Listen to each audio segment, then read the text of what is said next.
4 quotes to live by. The only way on earth to influence the other fellow is to talk about what he wants and show him how to get it. Begin in a friendly way. Make the other person feel important. You have to use showmanship. The movies do it, radio does it, and you will have to do it if you want attention. Dramatize your ideas. My daddy always told me I had a face for radio.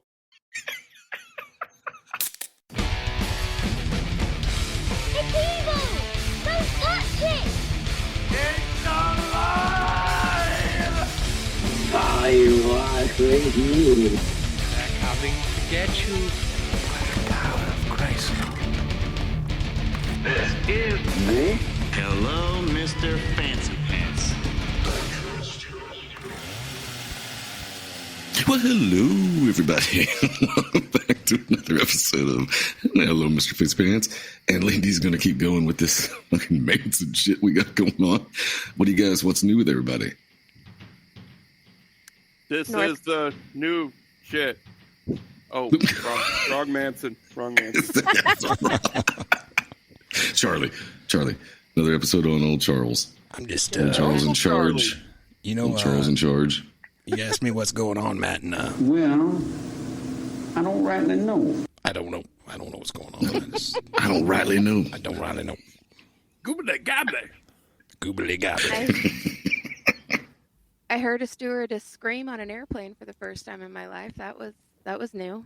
I can't wait to hear this.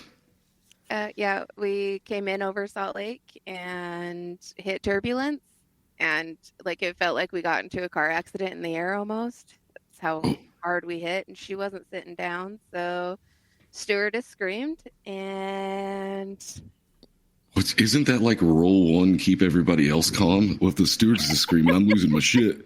yeah. I'm like, okay, well, that wasn't supposed to happen at all. We're all gonna die! Yeah, that'd probably freak me out. I'd probably shit my pants. I was like, oh great, I'm gonna die listening to reading a book on fucking Charles Manson.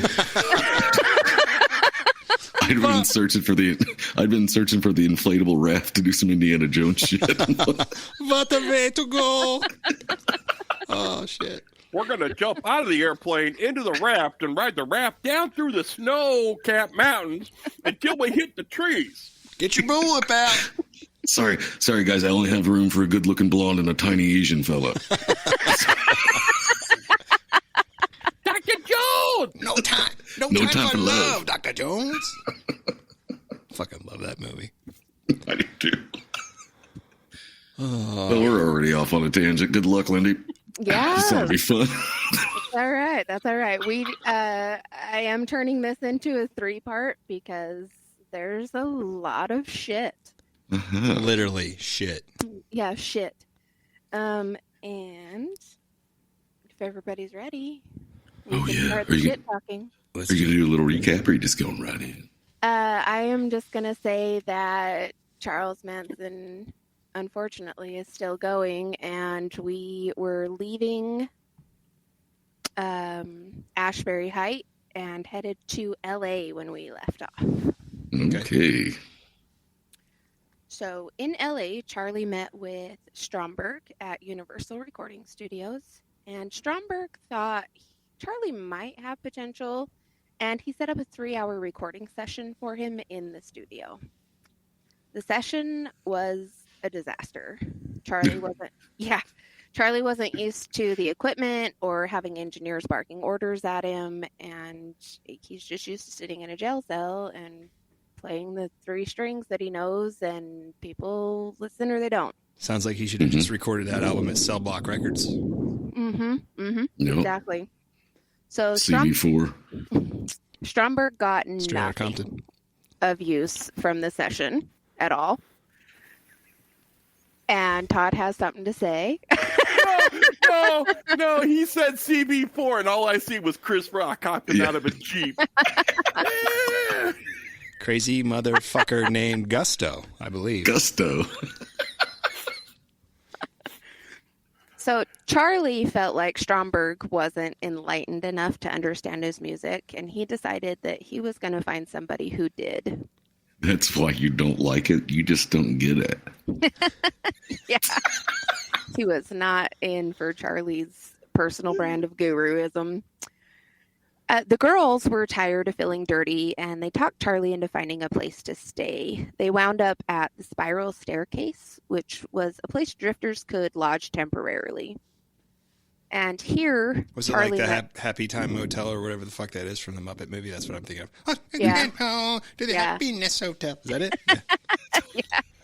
It's Camelot. There you go. So at the Spiral Staircase, Charlie met Bobby Beausoleil, and they became The Water Boy?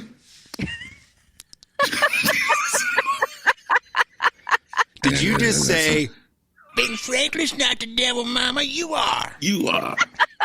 And she showed me her boobies, and I like them too.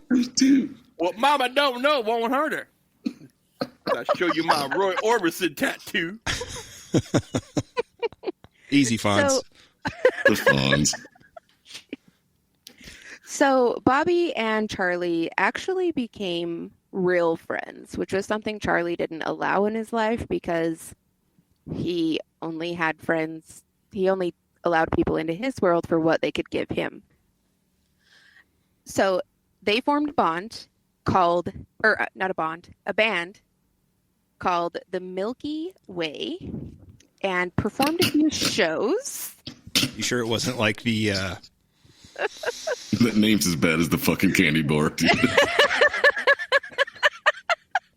Fuck you, Matt. I like Milky Way. I sure wasn't like the No one really guacamole likes a way Milky or Way. I like Milky Way.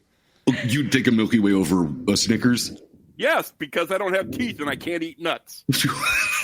Oh, you can eat these nuts. You keep disagreeing with me. So. I might suck on them, but I won't eat them. Fair enough. All right, moving along. So the band What about a performed. zero bar?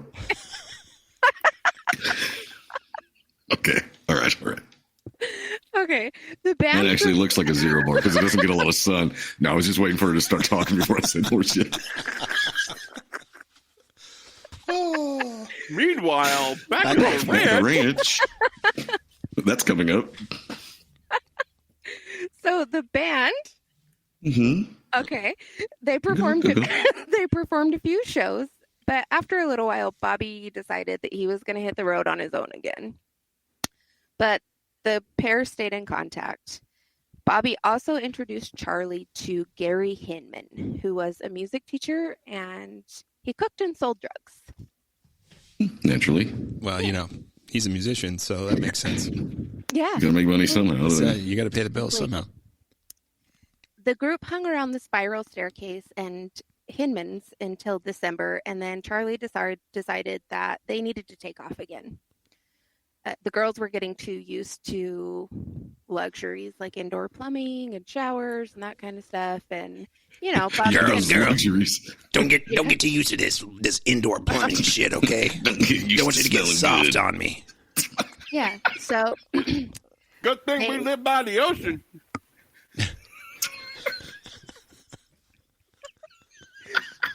they went to the Mojave Desert for a while, and then to Arizona, New Mexico, and Texas.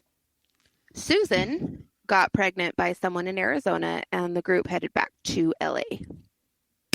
They picked up 14-year-old Diane Lake with her parents' permission because she was part of another commune, so this wasn't out of the ordinary for them.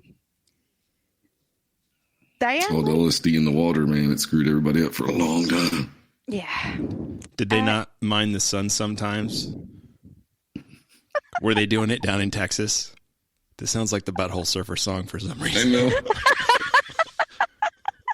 Because the weather is dry. Did some of them die in fiery auto crashes while they were sifting through their ashes? I really wish that they had, because then the next part wouldn't happen. But 14-year-old Diane Lake became Charlie's favorite everything Buddy. for the next year. Yeah, his favorite everything. She was closer to his size, I'm assuming.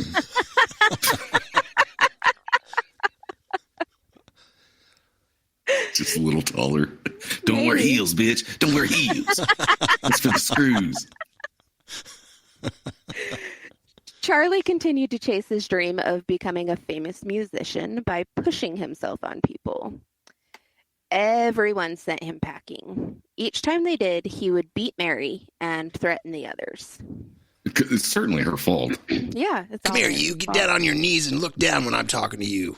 I'll beat your ass. Also, remember at On this your point, knees and look down.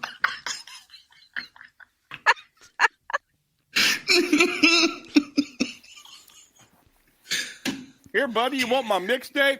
It's the Milky Way. Tell 'em about it, Mary. Charlie can't reach the tape deck. also keep in mind that Mary was pregnant with his child. Ugh. And of course, that's why you. Yeah. 1968 brought with it the attack on the American embassy in Saigon, a stalemate in Vietnam, over 130 race riots, and the assassination of MLK Jr. So it was a great fucking year, is what you're saying. Yeah. Pretty good sports cars, but other than that, I mean. Yeah. It also brought Charlie new recruits. Charlie preferred being around men. Sorry. He felt he could let his guard down more with them.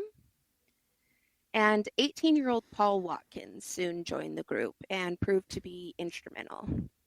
He had a boyish charm that broke down tougher women, and Charlie was super demanding on female recruits, but not males. So what you're saying is, It's because he'd get his ass whipped.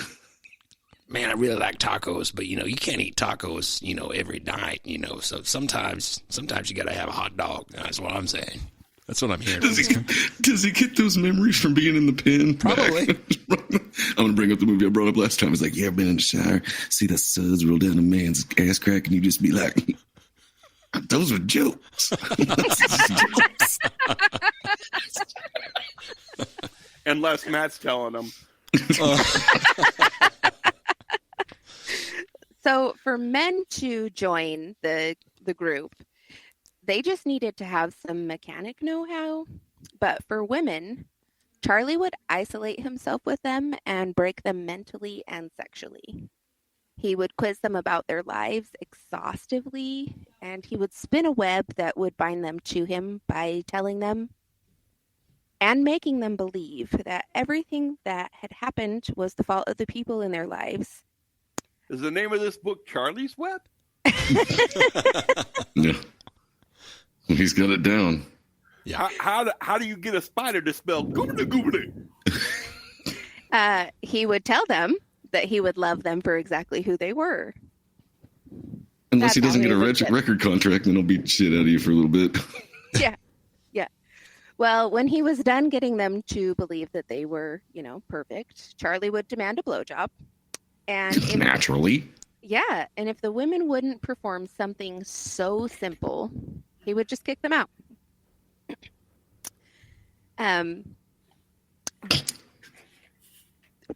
Say it. Just fucking it's say not it. like I'm asking you for something big. I mean, not a big deal.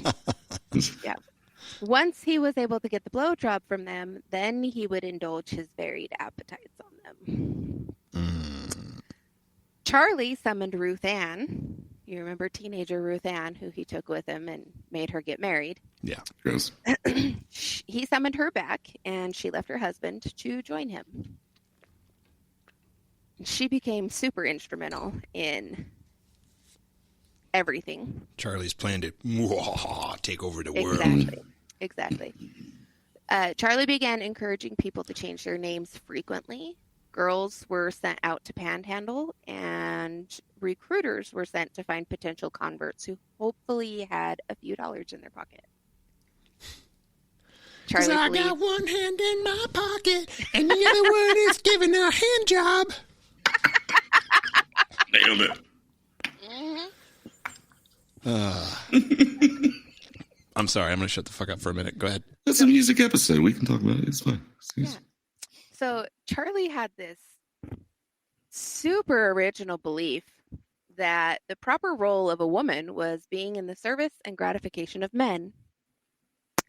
So Where'd he get that? I know, right? What's taught? And you wonder why you're single. Jesus. I don't wonder. I don't wonder. He knows. There is no wonder on this, okay? None at all. I know. I understand. Why? So naturally, with his feelings and beliefs being that, it fell to the girls to scrounge supermarket trash bins for food, or they would flirt with stock boys who, for a kiss, cuddle, blowjob, or fuck, would give them fresh food. I'm guessing kiss and cuddle are right the fuck out.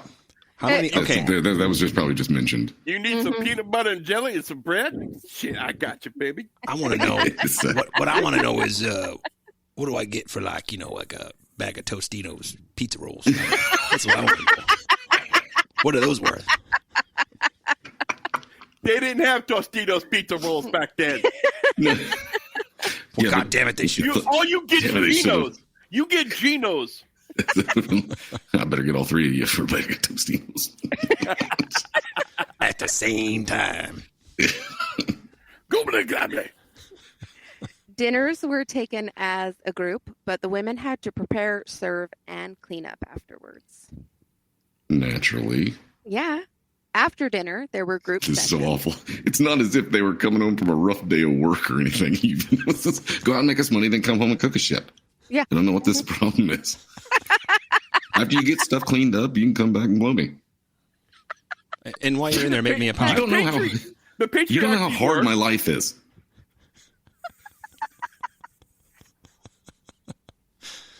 I wrote these shitty songs all day today. Really takes it out of me. Yeah. Mm-hmm. After dinner, there were group sessions. Sometimes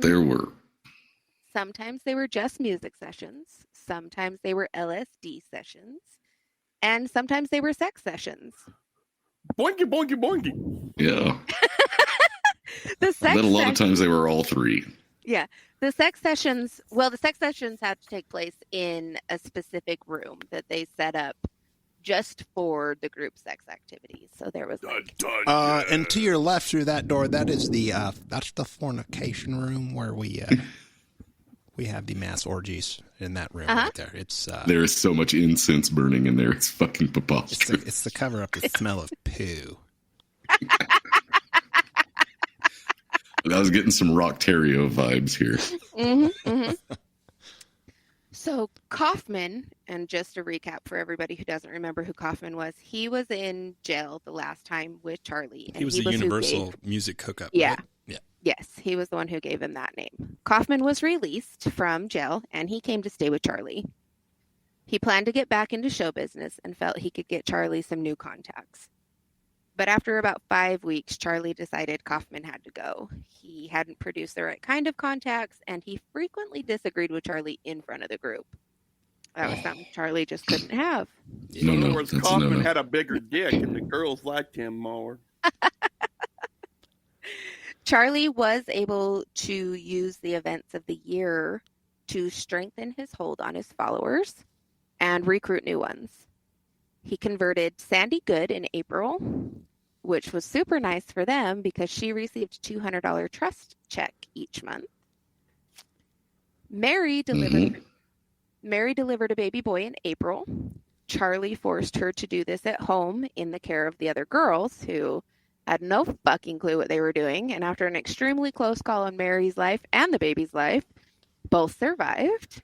Can you imagine that? Just like, oh my God, it's about to come out. Ah! Quick, grab it. Oh my God, it's gross. It's so slippery. Ah! Two of them got to go to the other room to catch their breath. The baby's official name was Michael Manson, but he was called Pooh Bear. Everyone in the group was his middle name Marilyn? Should have been. Should have been. Just saying. Should have been. Should have been. Or Myers. Their music sucks. Michael Myers. I'd go for Michael Myers too. Michael Myers Manson? Yeah. Not bad. So Charlie believed that it was the parents' fault biological parents' fault why children ended up so fucked up. So instead of babies being born and being cared for by their biological parents, everyone in the group was equally father and mother to every child. That's kind of going back on that. Rock Terrio kind of touched on that a bit too, didn't he? Yeah. Yeah. Yeah, you're not supposed to show him any love. Only I can, but he wouldn't kind of deal. Yeah. Mm-hmm. They will grow up slaves, basically. Mm-hmm. After Pooh Bear's birth, the group went to Ventura County on a camping trip. Charlie didn't want the group getting too comfortable with household conveniences again, so Ontario. he just kept up and leaving. But on this trip, deputies arrested Charlie, Susan, and a couple others for using fake IDs, and he arrested Mary for breastfeeding Pooh Bear in public. I just want to hear the cop going, "Excuse me, sir, it says here on your ID that you're 5'5", and there ain't no fucking way in hell that's true."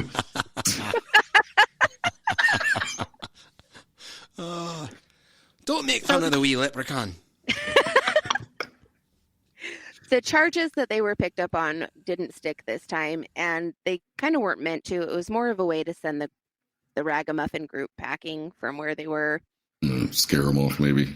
Yeah. It didn't really work that way. The group moved on, and they found a spot northwest of LA owned by George Spahn. Oh, yeah. The group stayed at the ranch for a little bit and then went back to LA to continue the quest for a record deal. The group was up to about 20 members at this point, so Charlie started tasking the prettier girls to go out to the strip to try and find established stars to listen to Charlie's music. Pat and Yeller went hitchhiking and were picked up by this really gorgeous surfer breeze style, perfectly tanned, hunky guy. But you can't guess who it was. Oh, I know. I do too. Todd? It was Dennis Wilson. He's doing a thing. We get around, Todd. Round, get around. We get around. I get around. That's It what I was hear. Dennis Wilson, the drummer for the Beach Boys. Wilson offered the girls a lift to where they were going. Was he in a little deuce But- coupe? Just I checking. think it was in something like that. You don't know what I got. Before he was willing to take them, well, not willing, but before he took them to where they were supposed to be going, Wilson suggested they stop by his place first for some milk and cookies. Yeah. That's What's- code for things. What's fucked up is that the girls did join Dennis at his cabin, and they really did have milk and cookies. How high was he? So high. You look like good, wholesome girls. Maybe we should. Do you like chocolate chip or I oatmeal? feel like got that's both. something that I would need to do in my lifetime now. Hey, baby. Want to He go back just- to my place he for just- some milk and cookies? He just had it on his mind. He was like, I need a snack, but I got cotton mouth too. Milk and cookies. I'm gonna hold those shits in there till they're about falling apart before I put them in my mouth. So the girls had no idea who Dennis was. And they hung out with him for a while before he actually They couldn't. were Jan and Dean fans. That's why. Nailed He had to take off for an appointment, so he actually wasn't able to give the girls a ride to where they were going. So the girls just ended up hitchhiking away from his cabin. And when they got back to where Charlie was, they told Charlie who they had been with, and he knew who Wilson was. So Charlie ordered the girls to take everyone to the cabin. So they loaded up that stupid ass school bus that everybody got into. And Should they have went been a back- Love show show. bus. Should have been a show bus. And they went back to Wilson's cabin. And when Wilson got home, well after midnight, Charlie came walking out of his back door, basically like he was the proprietor of the property. And Wilson was a little put off by it. And he was like, "Whoa, are you going to hurt me, man?" And Charlie was like, "Do I look like I'm going to hurt you?" No. Wilson He was thought he was a long gnome at first. He's like, why is that thing moving? So Wilson was still a little like, "What the fuck are you doing in my house?" But Charlie dropped to the ground and kissed Wilson's feet. Like Dennis. It wasn't far for him to go to reach. No, He could probably just No. bend over and do it. bend at Yeah. the knees Yeah. a little bit. So Dennis liked that Charlie had girls who were willing to do anything he wanted sexually. Anything? Anything.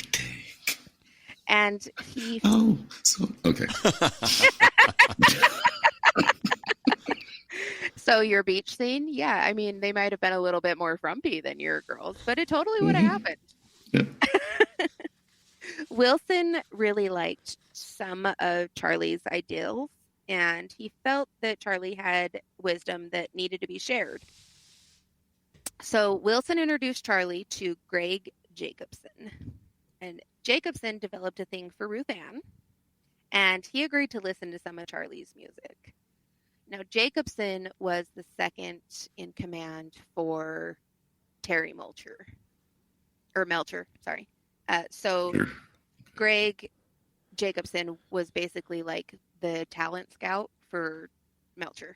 And Melcher, I don't know if we mentioned this. Did we mention this before? Not yet. Okay, I'm going to shut up then.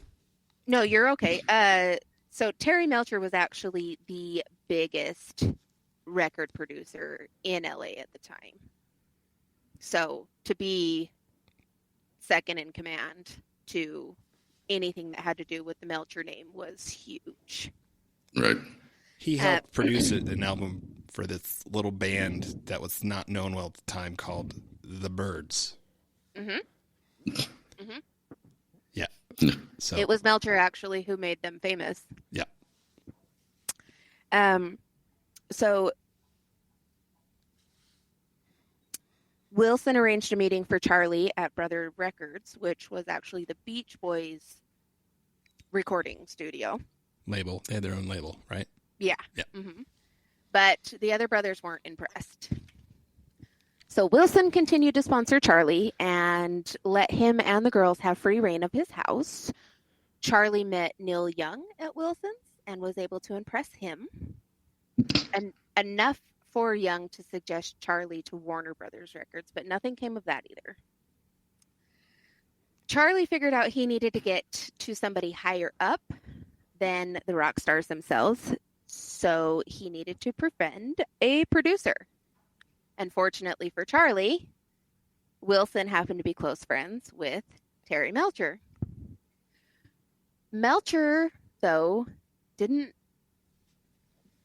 have a Wasn't good a fan? feeling. No, he didn't have a good feeling about Charlie. He didn't like that he walked around like barefoot and gross and Yeah. Smelled like command all shit, these and you know girls. Yeah. he was 3'3". Yeah, none of this is gonna work out well. He's gonna be 14 inches tall by the time we're done with this. Yeah.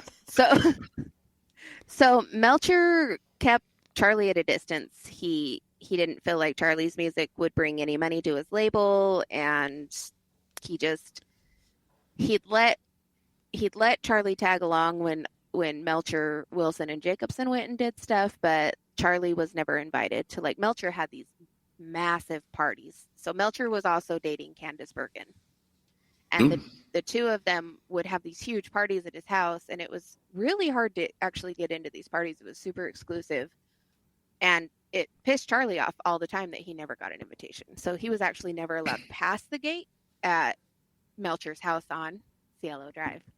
I have heard some of Charlie's music that was recorded. It isn't terrible. I think it's got more to do the fact that he just probably wouldn't shut the fuck up or leave him alone. He was probably like a chihuahua barking at their heels every fucking where they went, just like trying to get words in here and there. And He was a little shorter than a chihuahua, but yeah. he hit himself in their shirt pocket and wouldn't leave him alone. He actually was the devil on their shoulder. Yeah, he did that to Wilson and he did that to Jacobson, but he knew better than to do that to Melcher. Because he knew if he did it to Melcher, that's it. He was fucked. That was it. You couldn't. If Melcher said, you know what, fuck you, fuck all of this, like, no, then nobody was going to touch you. Right. So,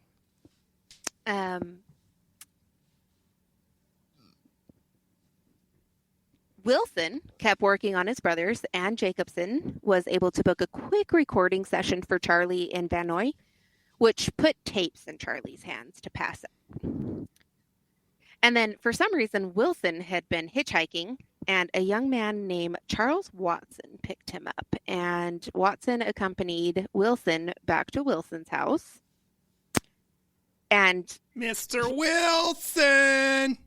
Sorry, that was a. Had to do it. so Wilson was actually a very handsome young man. He was from Texas, so he had that drawl. And the girls in the family, the group, we're not at the family yet. The girls in the group kind of fell in love with him, and they gave him the nickname Tex. Was he like, hey, you got any weed, man? Yes. No? It'd be a lot Yep. cooler if you did. Yep. That's the thing I like about these Manson girls, man. I keep getting older, and they stay the same stank, man. I mean, Yeah. They keep taking showers, but they keep smelling the same. just can't get it Yes, off. they do. Y'all been washing in the ocean, ain't you? This Never guy's gonna not a get psychopath at all. Never gonna get the smell out of them fish. Fish again for dinner? Oh, shit. I feel bad for the fish. So Watson was given the nickname Tex, and he was added to this group, which he actually started Why? referring Because Charlie to. didn't want to be like, hi, I'm Charlie. This is my other brother, Charlie. He didn't want to pull one of those, or what? No. But it was Tex who actually gave the group the nickname The Family. So this is where the family came into play. From Wilson's house, they were also able to obtain a young man named Brooks Potson. Charlie needed to shake things up, so What? So at the- Brooks, Potson, Tex, Watson. What else? We're gonna have a rap song here in a minute. Yeah, pretty quick. Write this shit down. Underlay, mama. So Charlie needed to shake things up, and at the end of May, he sent Susan to lead some others to find a suitable permanent home. Susan took Pat, Yeller, Mary, and Pooh Bear with her. They rented a place in Philo, but that didn't last long. The girls were used to living the way that they were used to living, and they started giving underage kids drugs.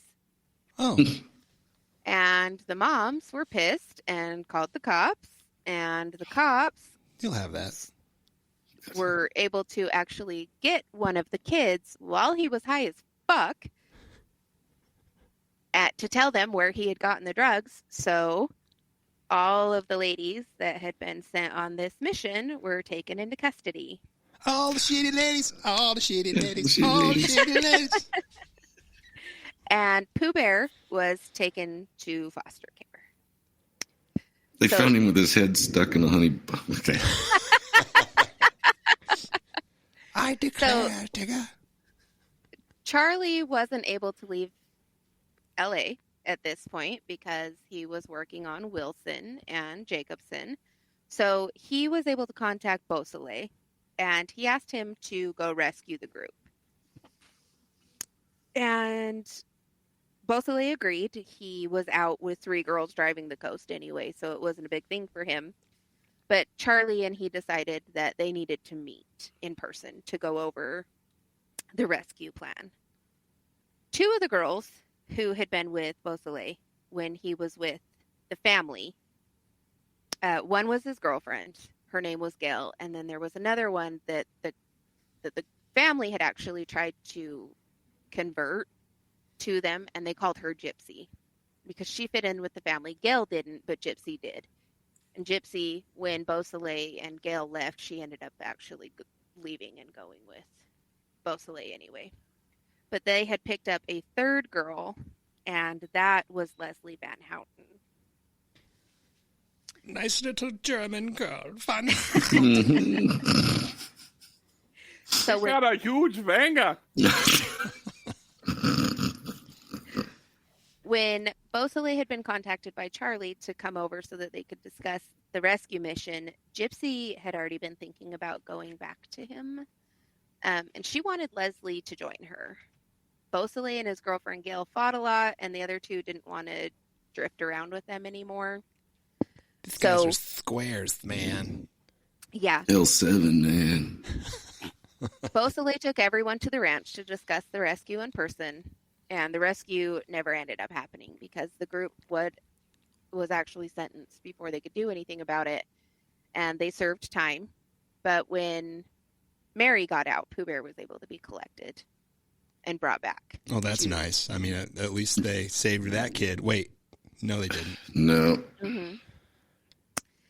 Charlie wore out his welcome with Wilson. No. He had, yeah, Didn't right? see that one coming. Did he steal his Lucky Charms?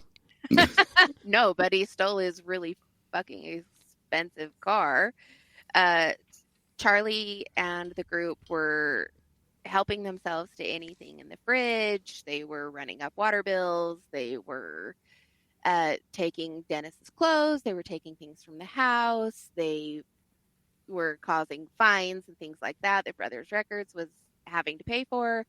And they took his Rolls Royce and fucking totaled it. Nice. No trial. Totaled it. Straight to death. Yeah. So then Wilson really enjoyed, having sex with all of the girls that he wanted to at random. But he also really enjoyed the Rolls Royce. He also really enjoyed the Rolls Royce. But Wilson also had other girls that he would bring over to the house. Well, yeah, he had a Rolls. Yeah. So there was this one girl that Wilson brought over, and Charlie, he brought her over a few times, and Charlie was trying to get her to convert, and she wouldn't. And she wouldn't participate in the group sex activities, but she also wouldn't participate in having sex with Charlie alone. The power of Charles compels you. The power of Charles compels you. Charlie threatened her with a knife to her throat. And the girl was like, she called his bluff, and she was like, you know what? Fucking do it. If you're big enough, do it. But that's just it. He wasn't big enough. What's going to happen? Yeah. This was so close, but not quite what pushed Dennis over the edge. He had to two-hand an X-Acto knife. So, because Charlie had also threatened Dennis with a knife a few times too. Dennis just knew, he didn't feel like Charlie was actually violent. He didn't feel like anything was really going to happen of this. Damn, this dude was so high all the time. He had to be. Yeah, exactly. So Dennis felt obligated to Charlie because he had told Charlie, like, listen, I'm gonna get you signed, or I'm gonna get you some recording time or something. So finally, Wilson was able to get Charlie some recording time at Brothers Records and fulfill his only obligation to Charlie. Well, Charlie fucked that up as well. Yeah. He pulled a knife on the producer when the producer told him that his time was up. Out of the whole, it was like a 3-day recording session, and out of that time, the only song that came out that was even usable in any way, shape, or form was called Look at Your Game, Girl. It was called Cease to Exist. Oh, he did another one later then, okay. Mm-hmm. I was thinking it was called Bass Boat, but okay. Shameless self-promotion. Well, he's talking about fish a lot in this one. I mean, really. Yeah. So at this point, Charlie's got this song. Wilson's listened to it. He feels like that one might just maybe be usable. He may be able to win over the other brothers with that, but he's not sure because Charlie has really gotten on everybody's nerves. And Wilson sat down and started adding up everything that in this summer period that the family had cost him. And it was about $100,000. Easily, if they wrecked the fucking car. I was going to say that's a more expensive candy bar than a Zero bar. Yes, it is. Well, Wilson, he didn't want to cause rifts with Charlie because now he's got this song that he might be able to use, and Wilson's Wilson, and he really enjoyed just that free sex that he was getting from the girls. God, it must have been so good. What in the hell is going? Charlie, So- God rest his soul, is a fucking prick, God rest his soul. But he's got these women, you see, scarlet little whores, that I'd really like to fuck them. God rest their souls. So the lease on the cabin that Wilson was renting was just about up. And Wilson decided that he was just going to pack what was important to him real quiet. Like he was going to go rent another place, and he didn't tell anybody where he was going. It's because he gets He around, gets around, he gets around. Yeah. Good call, actually. That was Very good call. that cabin. Here How about we you come. Yeah. I bet that was somebody else's idea. Don't tell them. What do you mean don't tell them? Dude, So, just don't. How about no? Yeah. How about no? That was Roy Rogers' cabin, I think, right? That he was renting. it actually doesn't say that anywhere that I believe read, it so is. I'm not sure. Yeah. In the one of the books that I read, I think he was renting Roy Rogers' cabin. Okay. Crazy. Well, that Roy sure got around. Mm-hmm. The his little landlord of deuce the coupe. house. The landlord of the house showed up when Wilson's lease was up, and he kicked the family out. And then the family just decided that they were going to make the move to Spawn Ranch. Charlie had made a deal with George Spawn that his group would clean the ranch and help the ranch hands as needed. And Charlie sweetened the deal by placing Lynn Mm-hmm. in Boinga, Spawn's boinga, home, boinga. in Spawn's home as his housekeeper and sex partner. Do you think? Yes. You think she spit on it first? Mm-hmm. It was either one of these or a boy, Yeah. one of the two.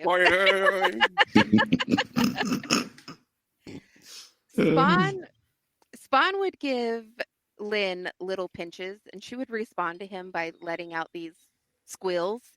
So Spawn started calling her Squeaky, and it stuck. I heard those squeaks came from something else. And it always Seriously, like, Yeah. well, she would make high pitched noises while she was getting fucked. So Yeah, well, that could have been why it stuck with the family, but that's not why. okay, all right. Spawn started Release the calling her dolphins. Squeaky.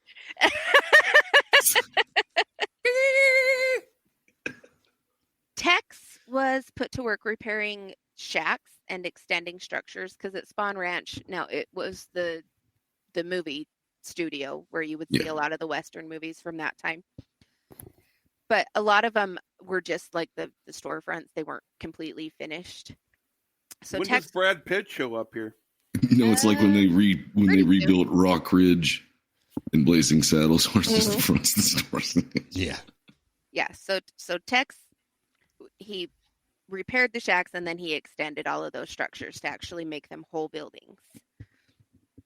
And then the rest of the family cleaned sets and stalls, and they ended up basically pushing the ranch hands out.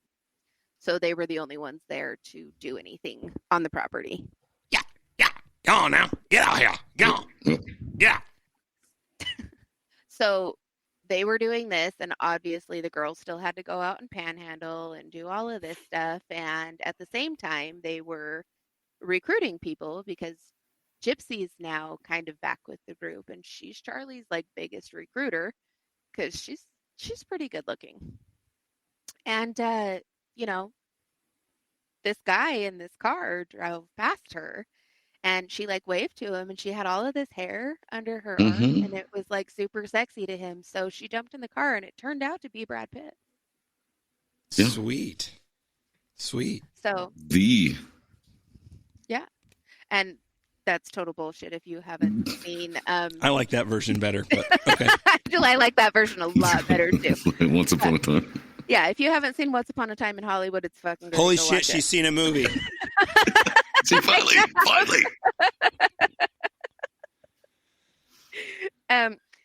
Charlie would spend hours preaching to the group here because they could go out anywhere they wanted to, and they could do the LSD trips anywhere they wanted to, and there were all of these mountainous areas and that kind of stuff. So they just went to different areas all over this ranch all of the time to get to new spiritual heights.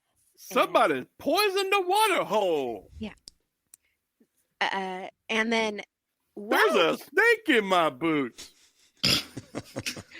while he was out, Ride like the wind, bullseye. I just kept waiting for it to start. You guys. All right. While they were at Spawn Ranch, Charlie decided on a new rule, which was that the women of the family were no longer allowed to carry any money whatsoever. They couldn't even hold onto a penny. So when they were out panhandling, now men had to go with them. And as soon as they were given anything, they had to turn around and hand it to the guy. They were irresponsible with the funds. Pimping ain't easy. I think it was more of he knew that there was a possibility that if they got enough money in their possession, they could bail. Yeah. So Charlie was still recruiting new members, and soon Gypsy and Leslie showed up at the ranch, and this time they were going to stay for good. Initially, Charlie wanted to turn them away because they were Beausoleil's girls, and he didn't want to cause a rift there because Beausoleil still did quite a bit for the family. Even though he wasn't a full-time member and he and Charlie argued, Beausoleil was still pretty useful. But Leslie was attractive, and she also knew shorthand.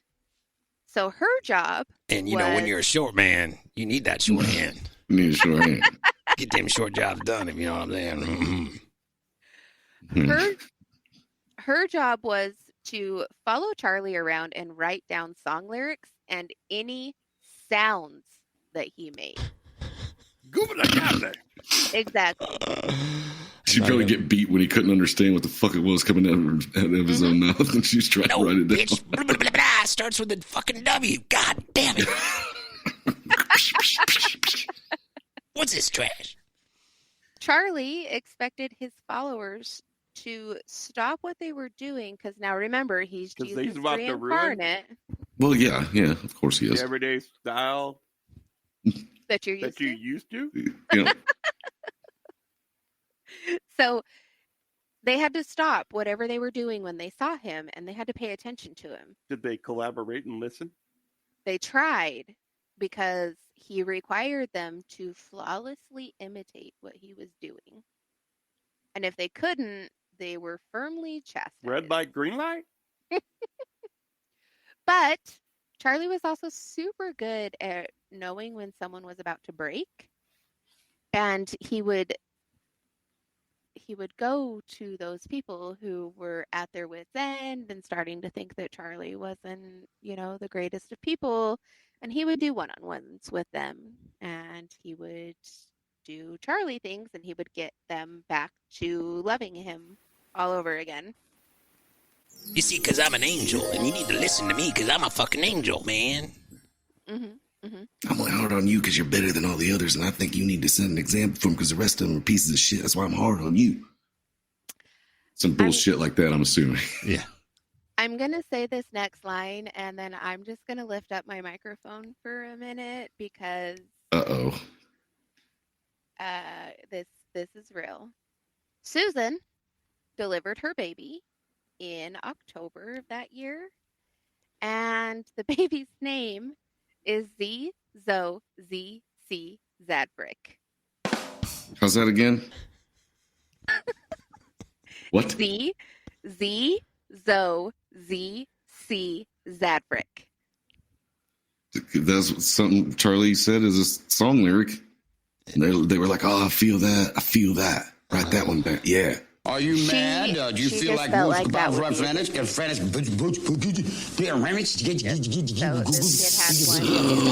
Fucking high on drugs. 5. He had 5 names. I'm Or high. 5. Let's drop a spoon and see what happens with a baby name. Lots of Z's. Like Pooh Bear, Z-Z was parented by all full members. Did he have a nickname or just Crazy Z-Z-Z. motherfucking name, Zizo Z. Z-Z-Z? Z-Z-Z. Yeah, you know me. Straight out of Spawn Ranch.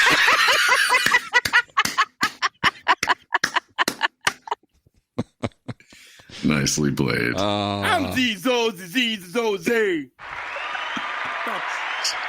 Nice. Oh, my goodness. All of the female members wanted to be pregnant with Charlie's baby. However, That's a Pooh good Bear, idea. yeah, Pooh Bear was his only child born to the family. Charlie did, however, encourage pregnancy. He just thought, well, we need to make Where our are own all these kids living? with them? Yeah. I think they were treated better than they were at the old Anthill Kids compound. Yeah. Plus, So- most of them could kick Charlie's ass by the time they were like 2.5, 3 years old.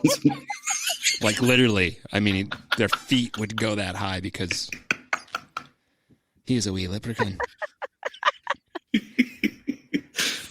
Sandy Good was the next one to get pregnant. She actually got pregnant from another member of the family. And Was old Tex pouring the coals? no, I didn't write down this guy's name, so I'm not sure if they didn't say it or He doesn't matter. Move along. he didn't matter. Sperm donor.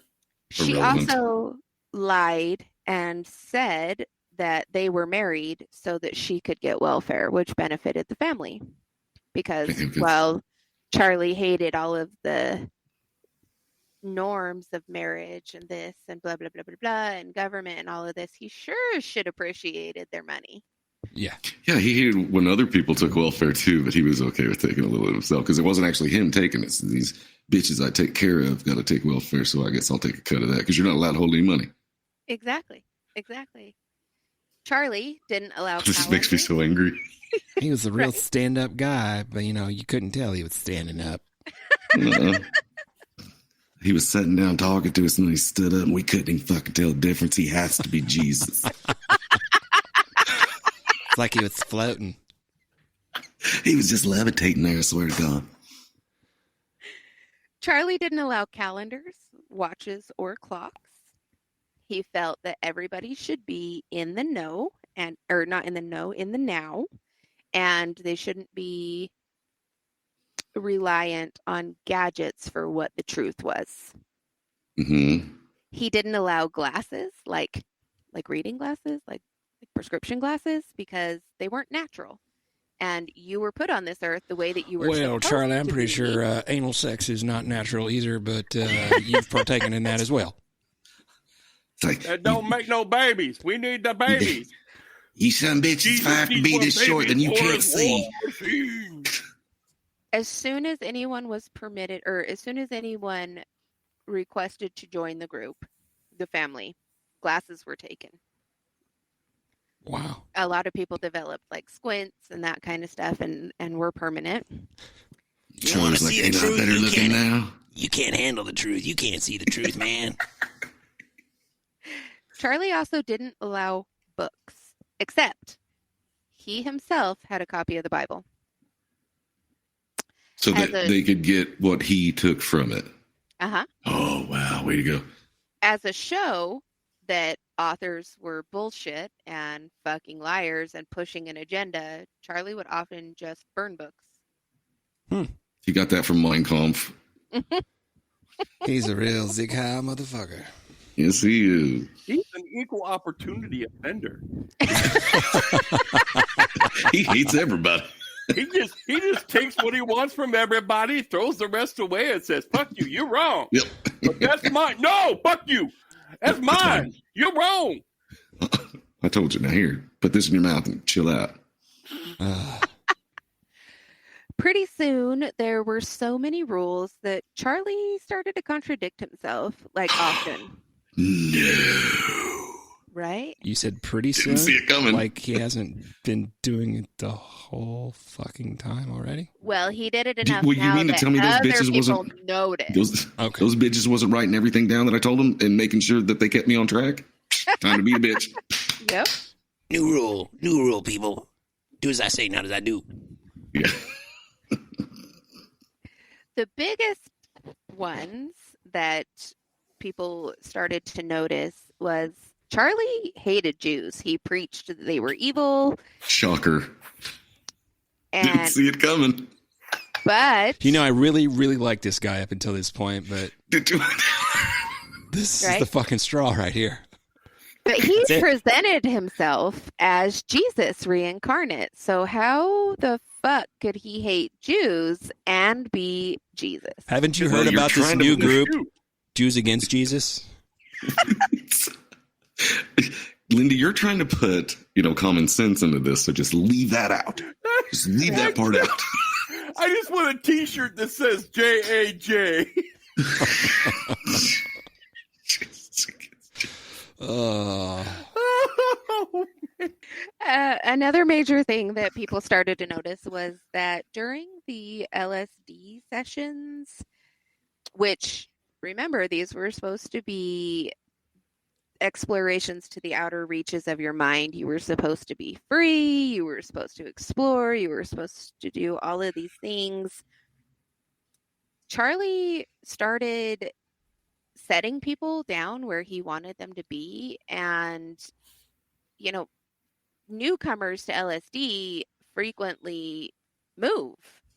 Or if you're given a higher dose, I like to move it. Exactly. So if they weren't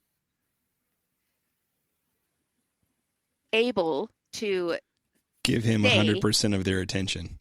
if they weren't able to stay where Charlie placed them and they moved without his permission, he would hit them like with their fist, or he would pick up a fucking chair and Chair shots. You're going to stay right there, man. I'm going to dot your I. I swear to God I will. Because I'm God. And I swear to me. It wasn't. I swear to me. It wasn't a heavy chair. I mean, let's be honest. And it wasn't a really tall chair either. So, It was a high chair. It was a Sold stool. off. It was a stool. There you go. Yeah.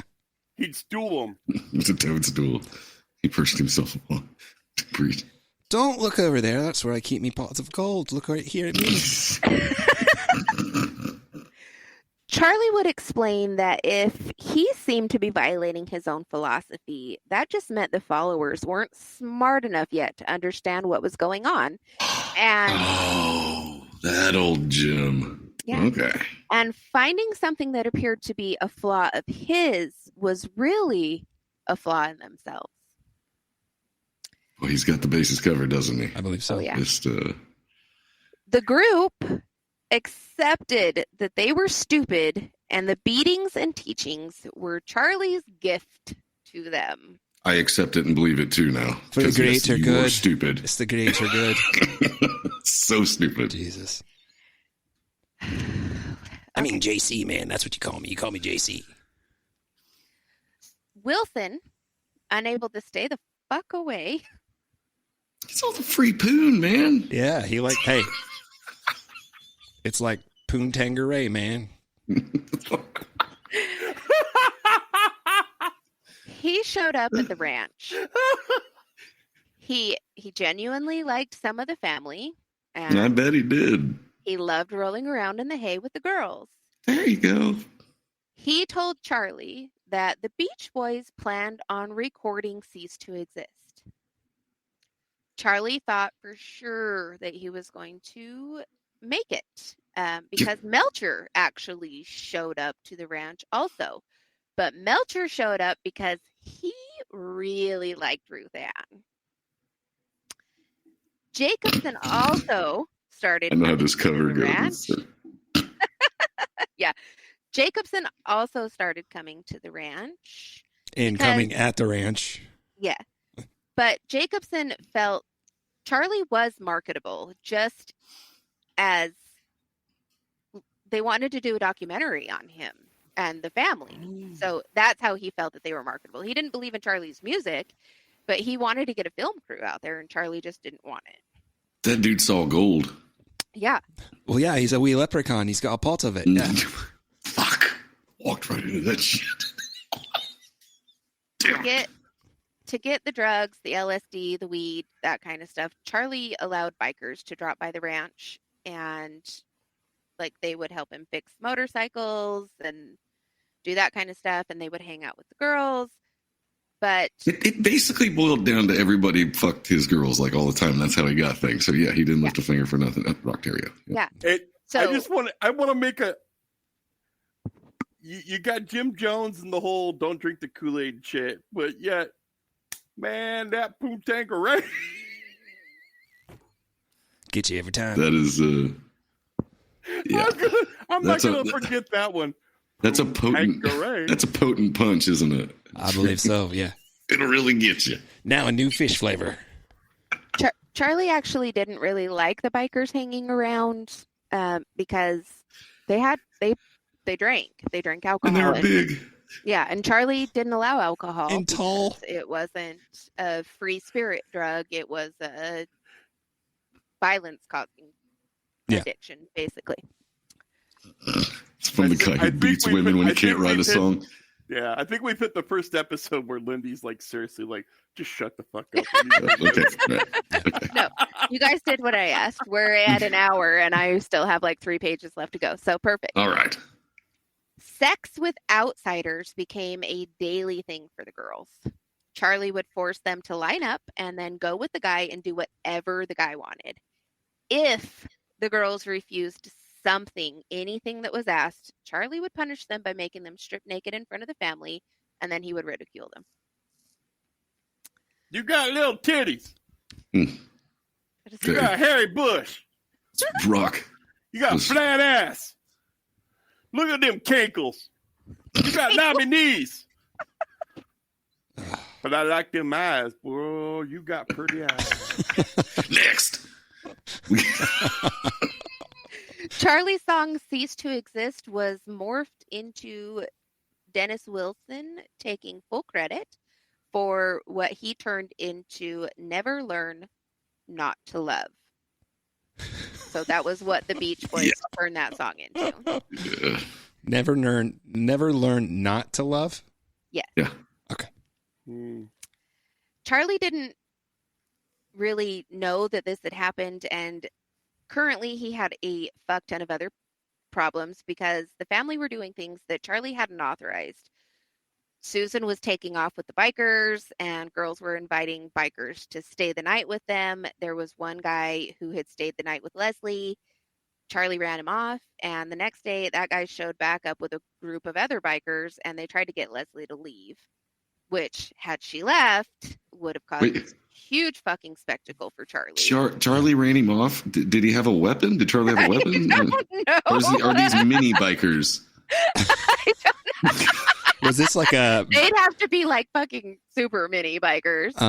Was this like a biker gang of like, I'm just going to say it, midgets? Were they midgets? Midget biker gang? And this girl was apparently into shorter men. I mean, she's with Charlie, so... The biker gang was called the Leprechauns, but it was cons at the end. Yeah. It was kind of hyphenated. Lepra, C-O-N-S, cons. Nice. It became clear to Charlie that he needed to isolate the family even more, and he needed a new location. And fortunately for him, he had one in mind. There was a ranch in Death Valley that was called Grandma's Place, and it was hard to reach even by car. There was, I think, one resident per 2 miles in this town, and there wasn't a grocery store. There was just a general store. It was closest like civilization was Las Vegas, right? Las Vegas, yes. So he sent a group of people to go out there and scout that ranch and make sure that it was everything that he wanted. And when it was, he was able to convince the owner, Arlene Barker, This is fucking great. to allow the family to move there by telling her he was an important musician who needed the solitude, and he gave her a gold record that he had stolen from Dennis Wilson's house. What It an was asshole. a Beach Boys gold record. Yeah. A few members of the family were asked to stay behind at Spawn Ranch, and at the new ranch, Grandma's Place, the family that had gone there with Charlie were complaining of the new conditions. It was fucking hot. There wasn't enough food. There wasn't any sort of It's amenity. the desert. Yeah. These goddamn kids won't quit Yeah, crying. but they didn't have... He just made sure he got it far enough away that they wasn't going to be able to escape him and survive. Right. Yeah. Whichever direction they head off in. This you're not this gonna- place had like a wood-burning stove. So Exactly. if So they wanted to now- cook, then they had to go out and chop wood first in the heat. But they couldn't cook. We'll get into that in just a second. Cooking's the devil. Charlie was able to shut down their complaints by informing them that the outside world was about to get really bad. And during LSD trips, he would tell them about a hole at the property that led to wonderful tunnels that would allow travel to anywhere on Earth. There's a hole. There's a hole. There's a hole in the bottom of the world. Death Valley? I don't know.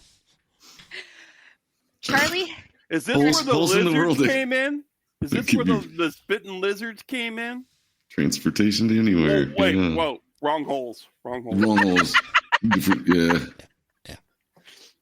Charlie hadn't anticipated certain troubles with the new living conditions. Food was hard to come by here, where the girls had been able to go out and panhandle before and dumpster dive. They couldn't. There was just the general store that didn't get shit for anything. There was no fresh foods. There was nothing.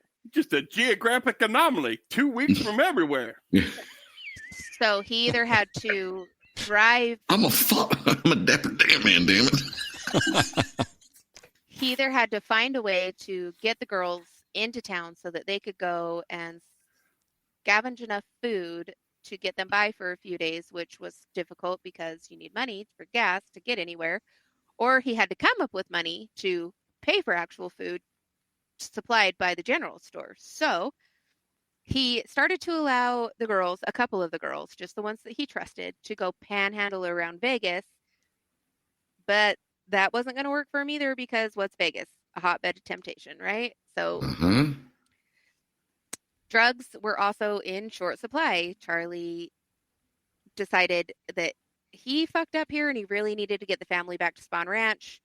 But in order to not contradict himself on this, after he had just gotten the family to shut up about all of their complaints, he needed a reason. He couldn't just go back on his decision and reverse this, or else he was going to look like a fool. Right. Dennis Wilson provided that reason. In November, Wilson showed up at Barker Ranch to tell Charlie about the song and get him back to LA so that they could hopefully maybe start collaborating on other music. Squeaky asked George if the family could come back to Spawn Ranch, and he said no. So Charlie had to rent a house for the time being. At this time, Charlie got deep into the Book of Revelations, and the Beatles released the White Album. Which was not really Did they the not? White Album. Did they not live in? It's a great album. Yeah. Did they not living out on this ranch turn VW bugs into like dune buggies? It's coming up. Hold, please. Oh, okay. Hold, Oh, please. sorry. The songs Helter Skelter, Piggies, Blackbird, Revolution 1, and Revolution 9 were the songs that basically formed Charlie's beliefs from here on out. This was how he took the Book of Revelations and the world and spun them into this web that, fueled with LSD, his family could grab onto and believe in. Again, it's something to believe in. Okay. The Sorry. Bible told of locusts, which Charlie spun to be the Beatles.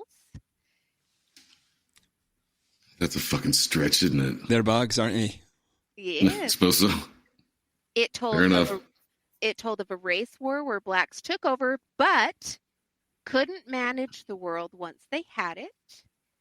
And it told of another group that were 144,000 strong that went into hiding in the holes in the earth In the at bottom of Barker, the Death Valley? at Barker Ranch. And when the time came, the 144,000 would come out of the hole and they would take over as supreme leaders because All on the watchtower. exactly. I like the Dylan version better. Hello, well down. You can't move. That's pretty great. That was spot on. Yeah. That deserves applause. The song Never Learn Not to Love, tanked. Obviously, look at the fucking name of that song. Yeah, it's pretty Okay, bad. never learn not to love, okay? I've never learned not to live. What would it sound like if Dylan sang it? No, not love. Fucking number one hit. That's going platinum. Charlie finally heard the Beach Boys version of this song. He was fucking furious. He was like, yay, I love it. Yay. Awesome. Yeah.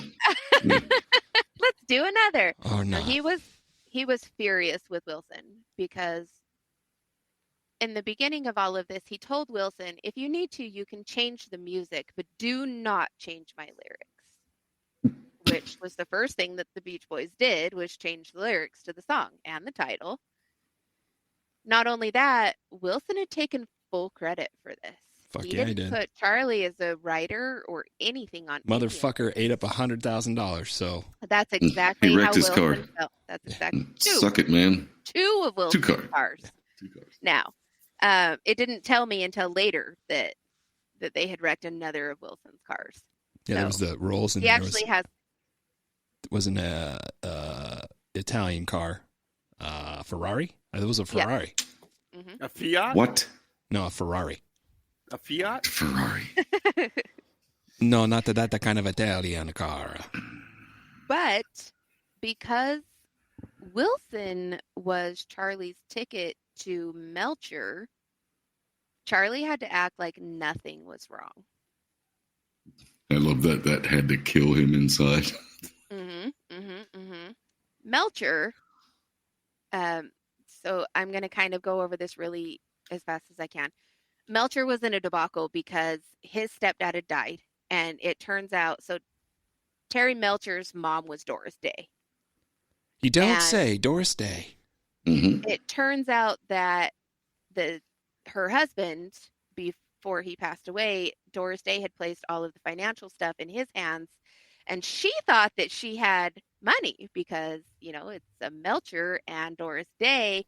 Well, him and a business partner were squandering all of this money. So Doris Day was actually fucking bankrupt. So Terry is doing everything that he can to try and get his mom out of this situation and stay in the spotlight of who society believed her to be. So he goes into hiding basically for like 5 years.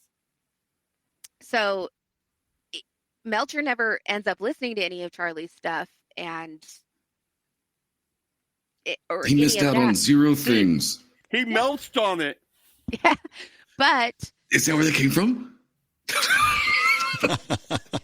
Great. at this time, Melcher and Bergen actually decided that they were going to move out of the house on Cielo Drive, but they didn't tell anyone except for super close friends. So Jacobson and Wilson knew, and then parents knew, but nobody else knew that Melcher had left this house. They pulled a Dennis Mhm. Wilson and they just ghosted. Exactly, but Yep. They got Manson. nobody actually ever did find out where They got Melcher Manson and lived. somebody else got Manson.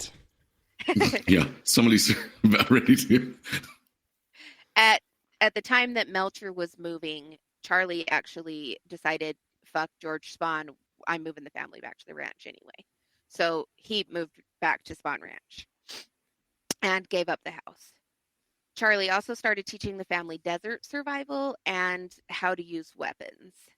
They planned an exact route from Spahn Ranch to Barker Ranch, and they started building dune buggies. There we go. Yes. They opened a bar called Helter Skelter and had to shut it down because Copyright shit. no, they were running this Oh. without a business license. So George Spahn actually got fined $1,500, which pissed him the fuck off. Mm-hmm. And Charlie trying to raise money, man, so he can get some guns, man, and they need all kinds of supplies, man. so in order to start getting money and supplies and all of this other stuff and guns and storage bins to put food and stuff in on this route from one ranch to the other, Charlie figured he had tried to sell the girls off basically. So there was that whorehouse that we talked about in the beginning, but his friend was going to want to cut of that money, so it wasn't going to bring in enough. Plus, there was transportation to and from where they needed to be. And then he also tried to get them hired on as strippers, but they were all flat chested, so nobody wanted him to work in the strip club. Nobody wants that No no good. Tangeray, man. Yeah. Exactly. So Charlie had to resort to selling drugs. He tried with Hell's Angels. Thank you. I couldn't think of the name. Todd King. But Hell's Angels. Man, we ain't gonna take these bitches. Ain't none got any tits. What we doing? Flapjack titties? I don't need them. Well, you got skim milk in them titties? Ain't got no titties, damn lamb. Christmas. Anyway, we're good. All right. We're All right. moving Yeah, on. okay, I'm sorry. Meanwhile, Back at the to the ranch. Ranch. So the Hells Angels didn't want anything to do with Charlie.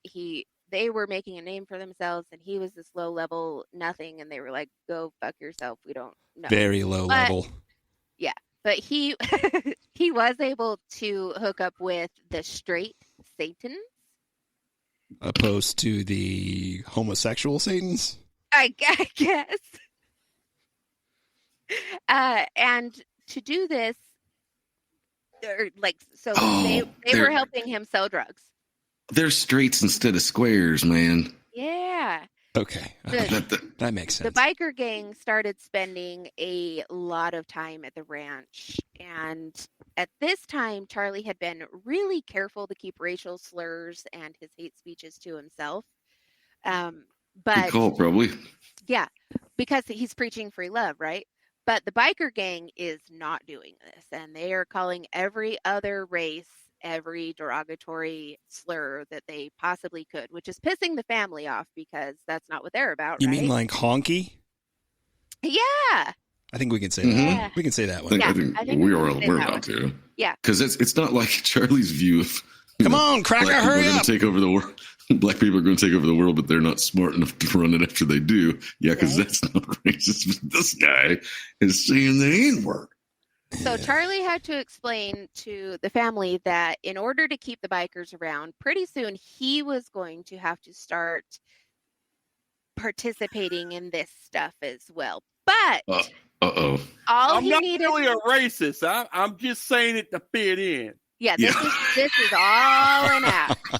This is all an act. Peer pressure, man. It was the peer pressure. Hey, I'm the JC, man. You got to listen to me, okay? I know what's going on. I'm just Yeah. trying to keep the peace with the folks around me.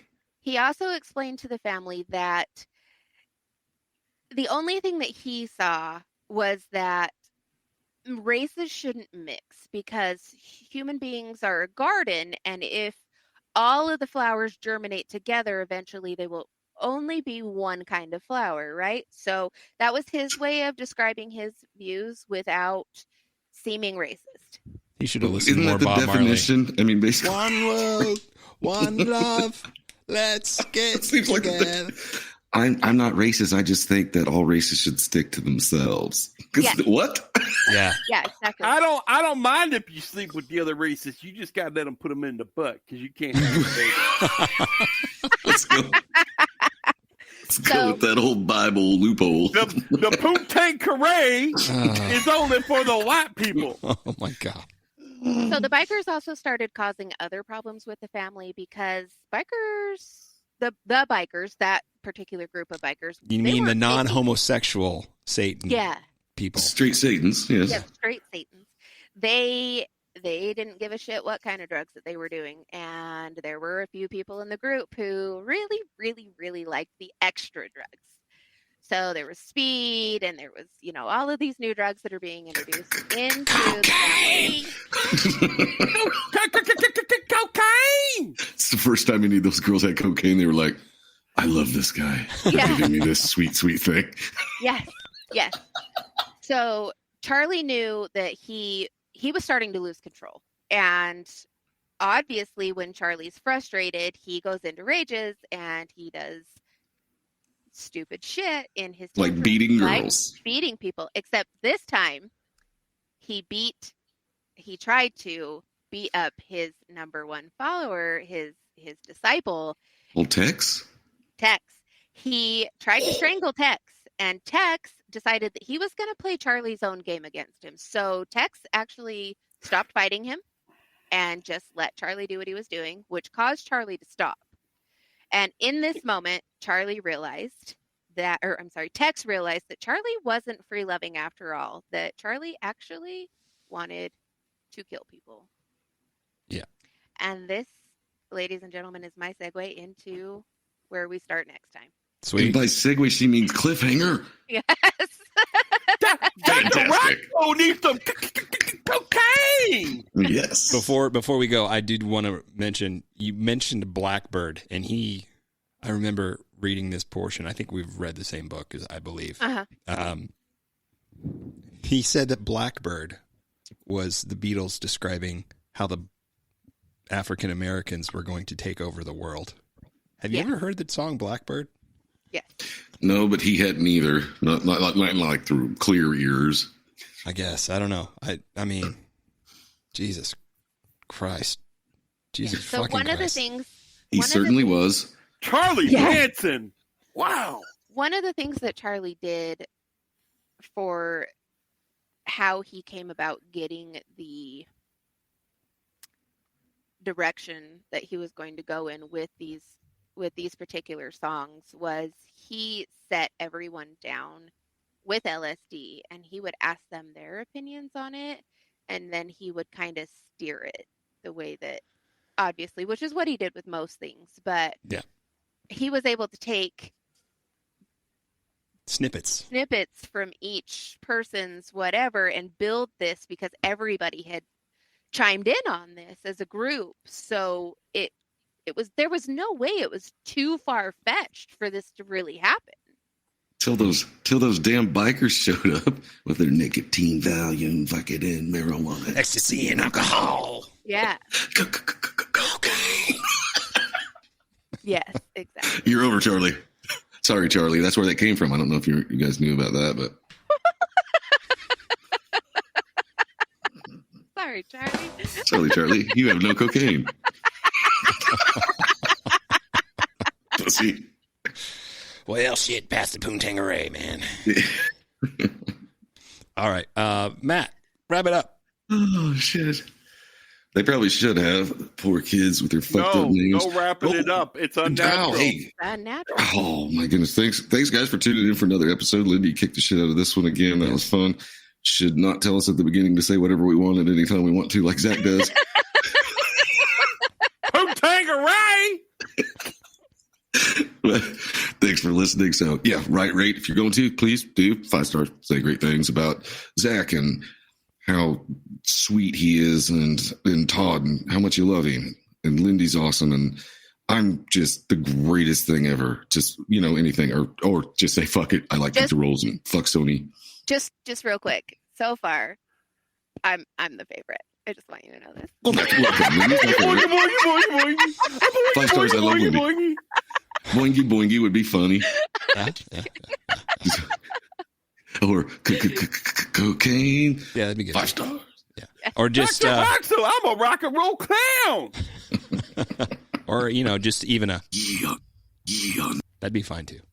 I'd be okay with that. So, you can give an exclamation point in 5 stars for all I give a shit. It'd just be great to see it. But anyway, I think there's a minimum of 4 words. Yeah. Okay. Just lots of exclamations. Then what does this have to do with gay porn? Spaces. And leave it at that. Oh, that's dynamite right there. Yeah. Yep. There you go. That's a good one. Right on. That's what we're going to go with from now on. Yep, that's my favorite now. Okay. So tune in on our lives that we do on Facebook every Saturday, 7 p.m. Central. Because if you miss them, sometimes you can go back and watch them, and sometimes you can't. Yeah. Sometimes they're dust in the wind, baby. Just go. Just depends on how many times I say fuck. And on that, we will see you next Tuesday on Spar. I'm Zach. Lindy. I am a meat popsicle. Later. Bye. Okay, I love you. Bye-bye. It's evil! Don't touch it! Alive! They're coming to get you. Black Tower of Christ. This is me. Hello, Mr. Fancy Pants.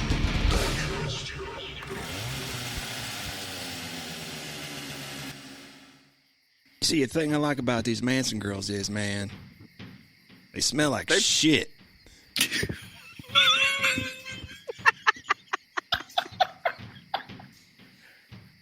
I once used you to get think past- I really liked that Great White Buffalo Cab Women whiskey, but man, I think I'm in love with that Pootanqueray now. Poontang and Tong, man, that's the way to roll right there. Once you get past the stink, you got it licked. That's right. Okay. All right.